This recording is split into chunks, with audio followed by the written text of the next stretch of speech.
Le bataillon de reconnaissance et de combat a célébré Saint-Georges. L'événement était présidé par le général de brigade Crépin Sostène Ngari, par ailleurs chef d'état-major de l'armée de terre. On fait le point avec Gabriel Guilhelemami et Pierre Claverella.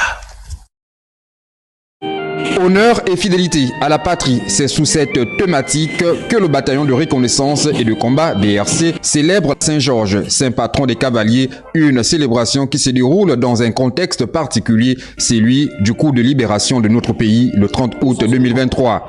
La thématique de cette 38e édition s'est imposée d'elle-même. Il n'est autre que honneur et fidélité à la patrie. Force est de constater que bon nombre d'entre nous se sont éloignés de ce devoir patriotique. Et pourtant, chers cavaliers, cela fait partie de notre engagement qui nous commande de défendre notre pays et notre nation jusqu'au sacrifice suprême. Cette commémoration du saint patron des cavaliers est l'instant indiqué pour le commandant du BRC d'exhorter les troupes à cultiver et préserver les valeurs de paix tout en étant au service du peuple.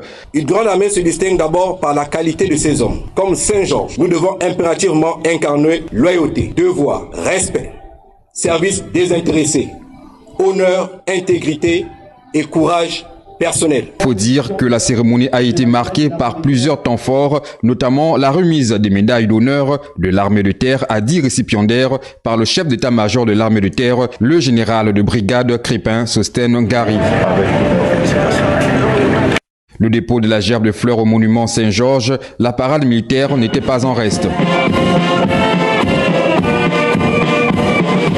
Puis la présentation d'un engin blindé de 14 tonnes dont la mission est le transport des troupes. C'est des véhicules qui pèsent à vide 14 tonnes 500. En matière de cargaison que le véhicule peut embarquer à part l'équipage, ce poids de cargaison peut être au minimum 1 tonne 500. Entre autres temps forts, l'inauguration du foyer BRC par le chef d'état-major de l'armée de terre.